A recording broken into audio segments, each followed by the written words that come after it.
Bonjour les amis, dans cette nouvelle rubrique, ce live que j'appelle l'envers du décor, je vais vous expliquer comment mes dons me sont arrivés, si je puis dire, et ce que j'ai vécu derrière, ce que j'ai vécu en les accueillant, parce que ça a été un gros chamboulement de vie. Alors certaines personnes parmi vous sont déjà au courant, mais je vais également approfondir, parce qu'il y a des choses que je n'ai pas expliquées.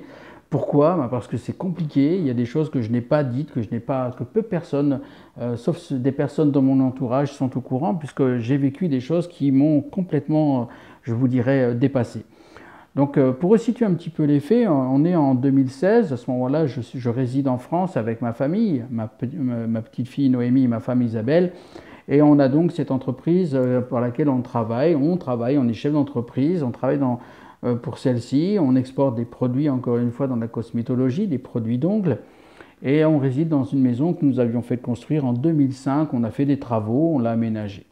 Je dis ça pourquoi? Parce qu'encore une fois, il y a de vieilles maisons en France, donc on n'a pas pris une vieille maison qu'on a rénovée, on a construit notre maison. Et puis en 2016, on va avoir des phénomènes arriver à nous, c'est-à-dire qu'on va commencer par avoir des portes qui s'ouvrent et qui se ferment toutes seules en soirée. Alors ça c'est surprenant, on fait un déni parce que je suis encore très loin de ce que je vis aujourd'hui. Et pour moi, le fait d'être de la spiritualité, je suis à 10 000 km de ça. Donc on fait un déni, on se dit tiens c'est un courant d'air, tiens c'est le chien, on se rassure quoi. Et puis dans les semaines qui vont suivre, on va là par contre, des phénomènes vont s'amplifier, c'est-à-dire qu'on va avoir des objets qui tombent au sol, c'est-à-dire des choses qui sont posées sur des étagères, finissent au sol. Là, de vous à moi, on commence à se poser des questions. Je dis on, c'est ma femme et moi, puisque là, effectivement, on touche à des phénomènes paranormaux, des choses qu'on ne peut pas expliquer. Là, ce n'est pas une question de courant d'air, on peut imaginer le faire pour une porte, mais là, comment des objets qui sont situés contre un mur sur une étagère peuvent tomber? Ils sont projetés, on va dire. Et là, ça nous pose effectivement souci, et encore une fois, à cause certainement de ce regard de l'autre. Qu'est-ce qu'on va dire de nous? Comment expliquer ça à des gens qu'on vit des choses extraordinaires, enfin un petit peu angoissantes et en même temps extraordinaires? On est à la frontière des deux, pour rien vous cacher. Donc encore une fois, on préfère se taire. C'est pas forcément la meilleure des choses, je ne vous le cache pas, mais c'est ce qu'on va faire. La peur du jugement, du regard de l'autre. Et puis là, par contre, des choses vont s'accélérer, c'est-à-dire que on est en février 2017, on est en train de dormir à l'étage de notre maison. Au rez-de-chaussée, j'ai un salon. Comme dans tout salon, il y a une télé, comme chez vous. Sauf qu'il est 4 heures du matin, la télé vient de s'allumer, ainsi que les 4 barres de son, qui sont toutes indépendantes électriquement. Le démodulateur français pour capter les chaînes vient de s'allumer, le tout sur une chaîne musicale au son le plus élevé qui soit, que les enceintes la barre de son peut porter. Là, on se réveille brutalement. Là, le cœur, il sort du corps, hein, façon de parler. Hein. On est choqué, on est terrifié. Et on ne se dit pas qu'est-ce que c'est que ça. On se doute bien que là, c'est pas un voleur qui veut prendre du matériel parce qu'il cherche à être discret. Là, on a allumé comme si on cherchait à attirer, allumer notre attention, attirer notre attention. Et donc là, je décide, je descends. Je descends les escaliers. Pour me rendre dans mon salon, je suis pétrifié. Je suis pétrifié, qu'il ne le serait pas. Là, je sais qu'on touche au paranormal, d'autant plus que quand je rentre dans mon salon, je commence à avoir une sensation très étrange. Je rentre, c'est oppressant, ça vient vous chercher. J'ai les poils qui font ça, j'ai les cheveux, et là encore une fois, j'ai les cheveux courts qui se dressent sur moi, je le sens. Tout ça est palpable, je ne peux pas vous expliquer. Je le sens, je le ressens, je le vis. C'est palpable et je me précipite parce que le bruit est assourdissant. Il faut que j'éteigne cette télévision et donc j'arrive à éteindre la télévision, d'autant plus que ma petite fille dort juste au-dessus. Elle ne se réveillera pas par chance parce qu'à ce moment-là, Noémie, notre petite fille, a 4 ans et demi, quelque chose comme ça. Et donc quand j'éteins cette télévision avec la télécommande, j'éteins le système, effectivement la pression retombe, c'est-à-dire que le son vient de s'arrêter et progressivement je sens la pièce retomber. Hein, tout simplement en intensité. Bien évidemment, avant d'arriver à la télévision, je ne vais pas vous le cacher, j'avais peur. Comme dans les films de Paranormal Activity, je prends souvent cet exemple, que c'est un film qu'on peut tous connaître, j'ai l'impression que je vais me faire attaquer par une force, parce que je sens une présence, au-delà de la pression qui est là, je sens comme une présence, je sens quelque chose, je me dis je vais me faire attaquer. Fort heureusement, je ne me fais pas attaquer, mais ça ne veut pas dire qu'il ne se passe rien. Hein. Avec ce qui vient de se passer, il faut quand même que je traite un petit peu la situation. Et donc, j'ai décidé de prendre les choses en main. C'est-à-dire que le lendemain matin, encore une fois, on va se rendormir un petit peu avec difficulté. On s'interroge sur qui fait ça, qu'est-ce qu'on nous veut avant de se rendormir. Il est 4h15, 4h20 du matin. Et donc le lendemain matin, on prépare notre petite fille, on l'amène à l'école du village, on va la récupérer le soir aux environs de 4h p.m. Et là je me dis, je retourne chez moi et je dis là, je vais prendre les choses en main. Ça veut dire quoi? Je ne vais pas y avoir de médium. Pourquoi? Parce qu'à ce moment-là, dans ma vie, dans mes croyances, dans mes convictions, dans mes certitudes, je pense qu'un médium, c'est quelqu'un qui va se nourrir de ma détresse. Donc, il va peut-être me dire ce que j'ai envie d'entendre. Je me dis, non, je ne lui fais pas confiance. Donc, qu'est-ce que je vais faire? Je vais tout simplement exclure ça. Je n'ai pas d'autre voie. Il n'y a pas, comme je le dis souvent, il n'y a pas d'appel. Hein, il n'y a pas un numéro de téléphone. Bonjour, je vous passe Saint-Pierre, quittez pas, vous êtes en attente. Il n'y a rien de tout ça. Je me dis tout simplement, je vais faire les choses moi-même. Alors je vais dans mon grenier, je descends. J'ai simplement retrouvé cette table, vous savez, cette table Ouija qu'on voit dans les films. Où ça fait peur qu'il y a mauvaise presse. Et il peut y avoir de quoi avoir de mauvaise presse. Mais j'ai cette table que j'avais gardée parce que, étant plus jeune, j'avais essayé de faire des petites choses comme ça pour le fun, sans trop y croire. Ça n'avait jamais réellement fonctionné. Donc là, je la récupère, je l'ai retrouvée. Elle est poussiéreuse. Je vais tout simplement enlever la poussière et je vais installer cette table Ouija sur ma table de salon. Et on est en février 2017, le temps est gris, un peu un temps d'automne, enfin d'hiver plus exactement. On est en France, c'est un peu pluvieux, je ne ferme pas les volets, je ne mets pas de bougie. Je me suis dit de toute façon, si on veut me parler, c'est pas une bougie qui fera venir quelqu'un, c'est pas le fait d'être dans l'obscurité qui le fera encore plus parler. Donc je me suis dit non, je me mets devant la baie vitrée, là où est mon salon, ma salle à manger. Je pose la table, j'appelle mon épouse et d'un commun accord, on va toucher ce palais. Mais avant, j'ai pris une feuille, un papier crayon au cas où on veut me parler parce qu'on sait que le Ouija, c'est cette planche, donc avec des lettres alphabétiques, comme vous le savez. Il y a un palais un peu en triangle comme ça, un rond au milieu, puis il se déplace. Il paraît que c'est une table qui nous permettrait d'être en contact avec les gens qui sont de l'autre côté ou dans un autre univers. Je me munis de ce crayon, et puis je touche le palais, et puis on va faire cette phrase qu'on connaît tous quand on a fait du Ouija, c'est « Esprit, es-tu là ?» Donc, esprit, es-tu là? On patiente, j'ai un petit sourire, hein, et puis le palais se laisse déplacer. Mais quand je vous dis se déplace, les amis, il fait fluide, rapide, pas de temps d'arrêt. Je prends note de ce qui est dit. On sait que les lettres vont faire des mots, les mots vont faire des phrases. On fera les césures après, bien sûr, parce que ça va quand même relativement vite. On n'est pas habitué, hein, on est surpris déjà pour commencer. Et là, ça va commencer comme ça. Alors c'est encore une fois quelque chose que je me souviendrai toute ma vie, parce que dans votre vie comme dans la mienne, il y a des événements qui marquent. Ben là, c'est un élément qui m'a marqué, un élément de vie. Et cette phrase va faire « Bonjour les amis, bonjour les enfants, pardon de vous avoir fait peur. Éric, tu ne me connais pas, je m'appelle Antoine Bachelard, je suis ton arrière-grand-père. » Et il s'arrête. Là, on fait ouf. On se regarde, ma femme et moi, et ça continue. Alors, il me dit « J'ai été porion dans une mine de charbon. » Le terme porion désigne le fait d'être un agent de maîtrise, un contremaître dans le domaine minier. Je ne connaissais pas le mot. J'ai été porion dans une mine de charbon, j'ai été marié à Marthe, j'ai eu 2 enfants, l'une d'elles est décédée jeune. Marthe, ma femme, ne s'en est jamais remise. Et j'ai fini par être conseiller municipal du village, j'ai fini par faire du diabète, j'ai eu 3 jobs dans ma vie, j'ai fini par faire un AVC, un ACV pour les Québécois ici au Canada.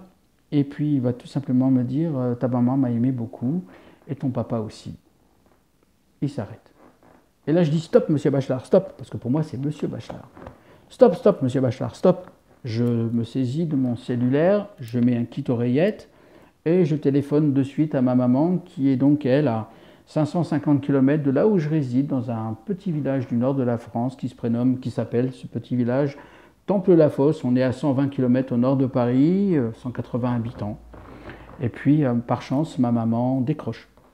Et je lui dis « Maman, bonjour, écoute, ne me pose pas une question, je voudrais t'en poser une, personnellement, donc tout de suite, là maintenant, qui est Antoine Bachelard ?» Oh, elle me dit « Oh, Antoine Bachelard, c'est ton arrière-grand-père, il a été porion dans une mine de charbon, il a été marié à Marthe, il a eu 2 enfants, l'une d'elles, 2 filles, l'une d'elles est décédée à l'âge de 19 ans environ. Il a travaillé beaucoup, Marthe ne s'est jamais remise de ce décès. Il a été conseiller municipal de mon village, là où je suis né, à Calonne-Ricoire, au nord de Paris, à 200 km au nord de Paris, pour situer. Il a fait d'ailleurs du diabète. Je me suis beaucoup occupé de ton arrière-grand-père parce que je l'aimais beaucoup, j'étais aide-soignante et il a fini par décéder, il a fait un AVC ou un ACV. Je dis merci maman, merci pour tout, je te laisse, je te rappellerai plus tard, je t'expliquerai pourquoi, parenthèse, je ne l'ai jamais expliqué pourquoi, c'est compliqué. Et elle me dit attends, ne raccroche pas Éric, Tout simplement, juste pour te dire que dans la famille, tout le monde l'appelait Pépé Tony. Ok, merci maman. Je me dirige vers la table, j'ai éteint bien évidemment mon portable quand je m'aperçois que le palais que ma femme touchait se déplace. Et là, ce palais va marquer « Toi aussi, tu peux m'appeler Pépé Tony, tu es de la famille. » J'avais un kit oreillette. Ma femme n'a pas entendu ce que j'ai échangé avec ma maman, sauf que je lui donnais des signes d'approbation en disant « Bah oui, il a été ci, il a été ça. » Mais jamais elle n'a entendu ma femme. Donc c'est pas ma femme qui a pu écrire ça. Alors là, on peut me dire ce qu'on veut, j'y étais. Non, non, pas possible. Ceci dit, tout a été confirmé par ma maman, des informations que nous n'avions pas. Moi, Eric et ma femme, encore moins, je ne connaissais pas mon arrière-grand-père parce qu'il est décédé en 54, je crois. Je suis né en 70, donc voilà. Et là, il nous dit, les enfants, si je viens de là où je suis, c'est parce que Isabelle, tu es malade. Oui, à cette époque de notre vie, ma femme était malade, elle avait une fatigue chronique que les médecins ne comprenaient pas. Son papa venait juste, malheureusement, de tomber malade un an auparavant d'un cancer des voies biliaires. Donc les médecins cherchent, ils ne trouvent pas, ils cherchaient du côté du foie, des intestins, et personne ne trouvait. Et donc lui nous dit, attendez les enfants, si je viens là où je suis, c'est pour vous dire que les médecins se trompent. Ils ne cherchent pas du bon côté. Donc, débrouillez-vous, faites en sorte, réorientez les recherches au niveau cardiaque parce que c'est là que ça se passe. On est surpris qu'il ne le serait pas. Il nous donne une information capitale. Pourquoi à nous? Pourquoi cette information on en disposerait alors que d'autres personnes comme vous peut-être, des membres de votre famille, enfin on s'interroge, pourquoi nous? On nous éviterait quelque chose. Mais et il nous dit débrouillez-vous et il s'en va. Il se met sur fin, il y a une case fin, si je puis dire, au niveau de la table, et il se met sur fin. Okay. Nous avions étrangement rendez-vous avec le cœur médical, tout simplement quelques jours plus tard, comme par hasard. Et puis nous arrivons au centre hospitalier de Célestat, une petite ville de 15 000 habitants, non loin de là où on habite. Et le corps médical, les médecins nous disent, écoutez, on ne trouve pas, on ne comprend pas. Et nous, on leur dit, écoutez, on a une intuition, parce qu'on ne va pas leur dire, bien sûr, qu'il y a quelqu'un de là-haut, salut les gars, il y a quelqu'un qui est un confrère à vous, qui a une blouse céleste, et qui... Non, on ne va pas leur dire ça, ils vont me prendre pour un fou, ils vont m'amener une grande chemise, et puis hop, salut. Non, on va leur dire, écoutez, j'ai une intuition, est-ce que vous ne pourriez pas, comme vous cherchez et que vous ne trouvez pas, est-ce qu'on ne pourrait pas réorienter les recherches au niveau cardiaque? Ils vont intercéder à notre demande, parce qu'ils n'ont pas le choix et parce que j'insiste. Puis en même temps... Et donc, ils vont faire passer des examens à ma femme, pour certains plus poussés que d'autres. On aura rendez-vous dans les jours qui suivront après l'analyse de tout ça, les résultats qu'ils auront, pardon. Et donc, ils nous diront, ils nous invitent, ils nous disent, vous avez vraiment bien fait, ils nous invitent, ils nous convoquent plus exactement, pardon, vous avez vraiment bien fait de nous prévenir pour 3 raisons. La première, c'est qu'on ne cherchait effectivement pas du bon côté. La deuxième, c'est qu'effectivement, il y avait un problème cardiaque qui était masqué par des choses qu'on ne voyait pas. C'est-à-dire qu'on ne les aurait pas vues si on avait fait les examens classiques. Troisième élément, si vous ne nous aviez pas donné cette information, on est en février 2017, votre épouse était décédée dans l'année. Donc, on se doutait, de vous à moi, je le dis souvent aussi quand j'en parlais de ça, que je savais bien, et on savait bien, mon épouse et moi-même, que mon arrière-grand-père n'allait pas venir nous voir après tout ce qu'il a fait pour nous annoncer une grippe ou un petit rhume, tout simplement. Peut-être un Covid, mais en tout cas, certainement pas un rhume, enfin quelque chose qui ne serait pas mortel. Et donc, on veut le remercier. Donc, dans l'après-midi même, après ce rendez-vous médical, on décide de retourner à notre maison, parce qu'on a encore le temps, ma petite fille sort un peu plus tard, donc on n'habite pas loin de l'école, on décide de se rendre à la maison, chez nous, on sort la table et on veut dire merci à Pépé, qui vient de sauver la vie de ma femme, puisque le diagnostic est posé, le remède sera posé, et puis ça va aller mieux, puis l'affaire va rentrer dans l'ordre, pour mon épouse sur le plan médical. Sauf que quand on est sur la table, on dit « Pépé, tu peux venir s'il te plaît? Pépé, tu es là? Tu es là? Non. Non. Non. Et puis là. C'est comme si un messager était venu nous donner quelque chose, un messager céleste pour le coup, c'est pas que des mots, MOTS. Et puis finalement, non, il n'est pas là. Il n'est pas là. Et donc, on n'aura plus de contact. Février 2017, plus aucun contact. On réessayera, je ne vais pas vous mentir. Qui ne réessayerait pas? On essaye, on n'y arrive pas. On laisse tomber la table Ouija, on laisse tomber tout ça. Notre vie terrestre sur février 2017, là, on sauve ma femme. Mais par contre, le reste de l'année, là, par contre, moyen. Je m'explique. À partir de juin, notre vie terrestre va devenir une catastrophe. Ma compagnie se casse la figure. Alors, j'exporte dans différents pays. Il y a 800 clients. J'ai plus un client qui passe une commande du jour au lendemain. En Europe, alors ça c'est la Belgique, c'est la France, c'est la Suisse, c'est l'île Maurice, c'est le Canada. J'avais des belles commandes, etc. Des produits nobles, du jour au lendemain, plus rien. En août, le téléphone, donc ça c'est juin 2017, en août le téléphone sonne, c'est ma sœur qui veut se séparer de son ex-chum. Ça se passe pas bien, il le prend pas bien, il y a une grosse chicane, elle m'a téléphoné, elle a posé son téléphone, j'assiste à la scène, je reste prudent quand même, elle habite quand même à 40 km de là où je suis, et je n'ai pas le temps d'intervenir s'il y a un truc, et là, je sens que ça prend des proportions, et il veut la menace de la tuer parce qu'il a une arme, il pète sa coche. Bon, bah il pète sa coche le gars. Hein. Je raccroche, j'appelle les gendarmes français qui vont se dépêcher sur place et qui vont, à mon avis, éviter un gros problème. Je rejoindrai ma sœur à partir de là, je la prendrai sous notre épaule, on hébergera pendant plusieurs semaines. Ma sœur vient de partir quelques semaines plus tard, coup de téléphone, c'est le 21 novembre, si je dis bien, ou 21-22, je ne sais plus. C'est ma belle-sœur, mon frère, j'ai un frère aussi, qui réside à 5 km de chez moi, qui me téléphone en larmes, complètement tétanisé en larmes. Mon frère a fait un infarctus, en fait une crise de cœur, et il s'est effondré dans son salon. Il a été réanimé, alors elle est intervenue rapidement, elle a fait venir une voisine qui est infirmière, les secours sont prévenus. Il est réanimé par le SAMU français, c'est-à-dire le 911, encore une fois ici au Québec, et il repart, le cœur repart, il s'arrête, il repart à nouveau, il est transporté en urgence vitale à l'hôpital de Colmar.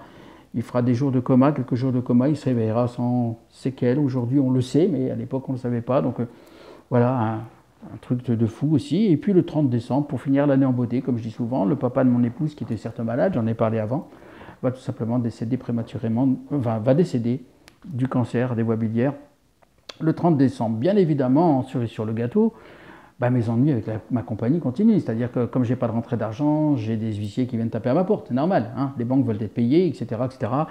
Donc c'est vraiment panique à bord, je ne sais pas trop comment faire. Et puis on réside à ce moment-là chez la maman d'Isabelle, Monique. On va résider avec elle, le deuil faisant. On l'accompagne, et puis nous on ne va pas bien, ça aide tout le monde. De vous à moi, ça aide tout le monde. Et puis tout simplement, je sais que là... Je sais que là, les choses se passent difficilement pour nous. Et puis, je sors mon chien tous les matins, je fais le même parcours avec ce chien. Et puis, j'arrive à un endroit et j'entends une voix qui me dit « Bon, en 1, Eric, tu fais ça. En 2, tu fais ça. En 3, tu fais ça. » Je rentre chez moi. Là encore, j'en fais écho à mon épouse, j'en parle à ma femme et à sa maman. On en rigole hein, parce qu'il y a plein de gens qui entendent des voix. Hein, et puis, il ne faut pas simplement consommer. Il y a aussi des gens qui entendent des voix et puis c'est mon cas. Je ressors le chien le lendemain matin, même endroit, même voix, qui me dit « t'es pas fou ». Alors ça ne me rassure pas, hein, parce que c'est moi qui continue à me faire un joli scénario, c'est pas exclu, mais il me dit « non, t'es pas fou ». Ce que tu sais pas encore, c'est que, parce qu'on est en février, évidemment, en 2018, c'est que, oui, parce que c'est un an après, hein, du premier contact avec mon arrière-grand-père, j'ai oublié de vous le préciser. Et là, tout simplement, cette voix me dit « non, t'es pas fou, parce que tu sais pas encore, c'est que tu iras vivre au Québec, déjà pour commencer. En octobre-novembre, tu vas vendre ta maison en juin et tu vas la vendre ce prix-là. » Et bien ça va être check, check et check. Mais là, il va rajouter quelque chose.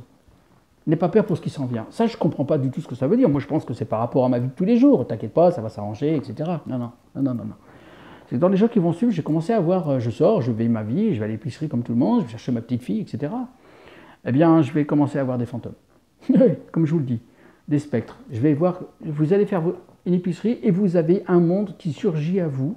Vous voyez des formes très étranges, comme certains enfants avec qui je suis en contact, qui voient des formes, qui voient des choses. Eh bien, j'ai vu exactement les mêmes choses. C'est-à-dire que quand je vais faire mes courses dans une épicerie, en France on appelle ça une grande ou petite moyenne surface, eh bien, je vais au Super U, le magasin du coin. Eh bien, dans ce magasin du coin, je vais voir 2-3 personnes qui accompagnent une personne. Je vais être terrifié de ça. C'est terrifiant de voir ça. Je me croise dans la rue, je vais voir des choses qui surgissent comme ça. Et j'ai encore eu une expérience il y a à peu près un an où je suis dans mon salon et puis je suis en train de boire un café parce que je vais aller prendre ma douche, je me balade avec ma tasse. Et puis là, il y a un truc qui surgit de nulle part dans mon salon, des trucs comme ça. Et ma femme a cru que j'allais tomber, que j'avais fait un malaise, enfin un truc. Quoi.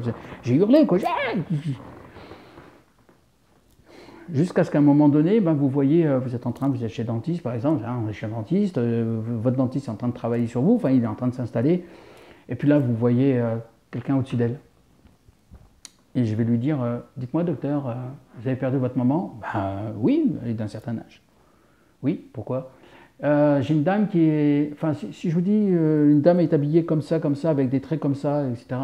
Ben, vous êtes en train de décrire ma maman, ben elle est au-dessus d'elle.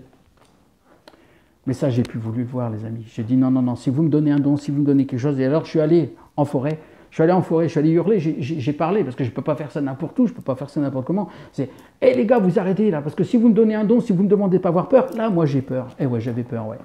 Ouais, j'avais peur parce que ça arrive à n'importe quel moment. Ça peut arriver au moment où je conduis ma voiture, je conduis ma petite fille à l'école. Vous imaginez sur la route non, ça je voulais pas. Et je leur ai dit non, ça je veux pas, ça je veux pas. J'ai été dans une forêt, j'ai dit je ne veux pas, débrouillez-vous, je ne veux pas. Je suis allé, j'ai repris ma voiture, je suis allé dans un centre-ville, non loin de chez moi. Je me suis assis sur un banc. Il y avait du monde autour de moi. Vous me croirez ou vous ne me croirez pas, quand j'ai dit je ne veux pas, quand je suis arrivé sur ce banc, je ne voyais plus rien de ces spectres, de ces fantômes. C'est comme si j'avais été entendu, c'est comme si je venais peut-être de faire un réglage de ce que je veux, de ce que je ne veux pas. J'étais terrifié. Vous savez, quand vous vous baladez dans la rue, vous voyez des trucs qui ne vous appartiennent pas de cet univers-là, et pas que du beau, hein, parce que tant qu'à faire, c'est pas des monstres, c'est pas des... C'est pas, on n'est pas dans Zombieland, là. Non, non, on est en présence de choses bizarres. Et ben voilà mon vécu.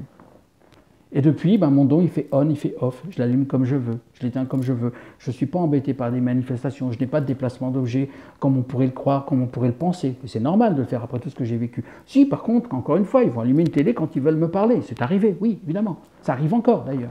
Ou alors, on fait un détecteur de fumée qui se déclenche alors qu'il n'y a pas de batterie dedans. Ça, oui, ça, c'est mon vécu aussi. Personnel, maison, nous. Ou alors, on va tout simplement entendre des sons. Oui, ça aussi, c'est arrivé. Des odeurs aussi. Mais toujours est-il, aujourd'hui, j'ai la chance, les amis, je vais terminer ce live là-dessus, sur l'envers du décor, pour vous dire, voilà ce qui m'est arrivé. Alors, si vous avez des enfants qui vous disent, maman, je vois quelque chose, bien sûr que ça peut être l'imagination d'un enfant, bien sûr que ça peut être quelque chose comme ça, mais pas que. Parce que les enfants, ils ont cette capacité de voir, et ça, je le découvre semaine après semaine, mois après mois, je le découvre. Et c'est pour ça que je voulais vous en parler. Et voilà mon expérience avec ce monde parallèle, cet univers parallèle. Aujourd'hui, j'entends des voix, je fais des mouvements des défunts, j'arrive à avoir des positions qui sont les leurs. Pourquoi? Est-ce que c'est de la télésensorialité? Parce que c'est ce qu'ils m'ont dit, c'est de la télésensorialité. Mais c'est quoi la télésensorialité? Je ne sais pas. Il y a encore récemment, je l'ai fait, et puis je dis, pourquoi je fais ça? Non, la question qu'il faudrait plutôt se poser, c'est à qui ça appartient, ça? Souvent, c'est à la personne à qui je suis en train de parler, c'est au défunt qui fait un signe pour montrer que c'est bien lui. C'est sans équivoque. Il n'y a même pas besoin de douter, il n'y a aucune raison. Moi, Eric, je ne connais pas, et je vais faire le geste précis, le toc, la position, un rictus nerveux, ça m'est arrivé de faire des choses, et les gens sont wow, ou de marcher comme si je m'étais blessé à la jambe de l'autre. Voilà. Donc je vous dis à bientôt les amis, prenez soin de vous, la vie est belle, et à bientôt pour une nouvelle séquence qui s'appelle l'envers du décor, et merci de votre confiance et de m'avoir entendu. À bientôt les amis.